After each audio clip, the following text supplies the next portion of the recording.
A novel bedside swallowed optical sensor for detection of upper gastrointestinal bleeding.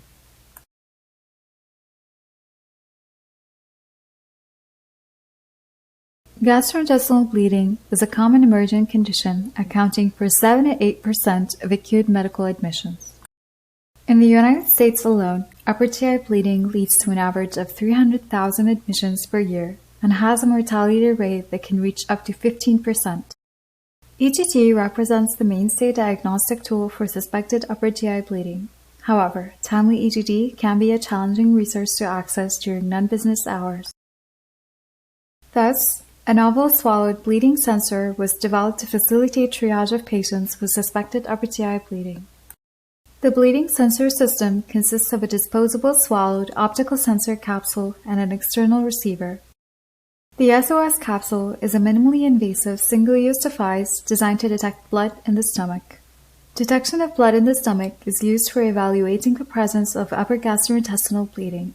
The SOS capsule features an optical sensor which detects blood and wirelessly transmits data to the external receiver.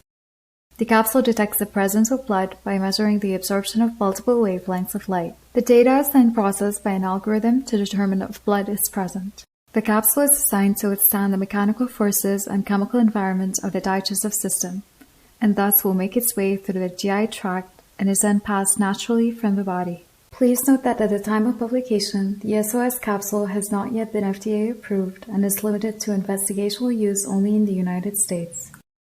The external receiver collects and displays real-time information gathered by the SOS capsule. The receiver interprets the data and displays a result message of blood detected or no blood detected. We will now demonstrate the capsule administration and recording procedure. Patients with suspected upper GI bleeding are approached and consented. The SOS capsule is then checked to make sure that the optical sensor is flashing.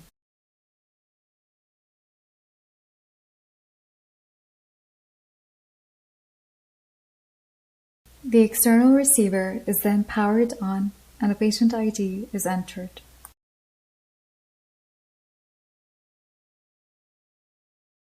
The receiver will then indicate to remove the SOS capsule from the tray and pair it with the receiver. The patient is then given the SOS capsule and instructed to swallow it with 150 ml of water.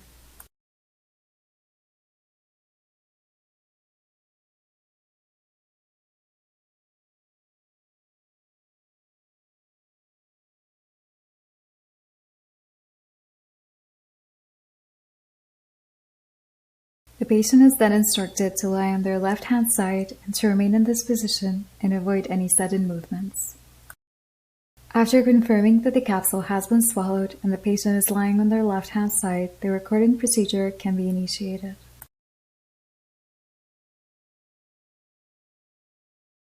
Monitoring time is at least 5 minutes, but can last up to 10 minutes. The external receiver will then indicate whether or not blood has been detected by the SOS capsule. The recording is then terminated and the capsule is disconnected, and the patient can resume their normal position. 2 clinical case examples are presented. In the first case, a 38-year-old male patient with a history of recurrent upper gastrointestinal bleeding presented to the emergency department for hematemesis and coffee ground emesis. He was hemodynamically stable and was instructed to swallow the SOS capsule, and total monitoring time was 5 minutes and 13 seconds. The external receiver indicated that blood was detected by the capsule. The patient underwent an EGD after 1.5 hours of capsule administration, which confirmed our results. Large varices were found in the lower third of the esophagus, and an active spurting varix was seen at the GE junction, actively pouring red blood into the stomach. A total of 6 bands were successfully placed. On follow-up X-ray performed 3 days after capsule administration confirmed that the capsule has been excreted from the body.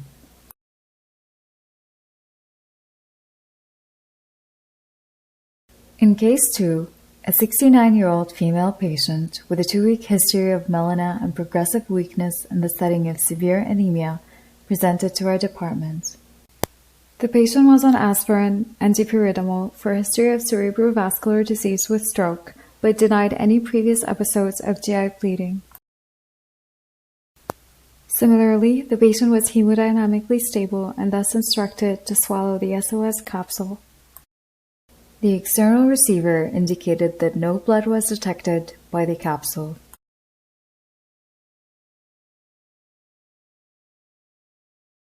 The patient underwent an EGD 30 minutes later, and the capsule was visualized in the stomach.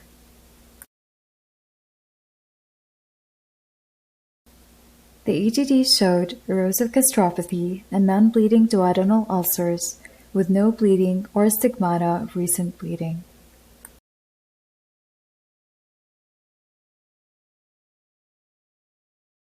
A follow-up abdominal X-ray performed 6 days later confirmed that the capsule has been excreted from the body.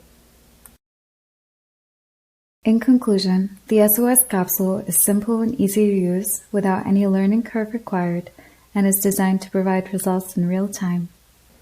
The overall investigation, from the capsule activation and ingestion until the result message is displayed, takes less than 10 minutes.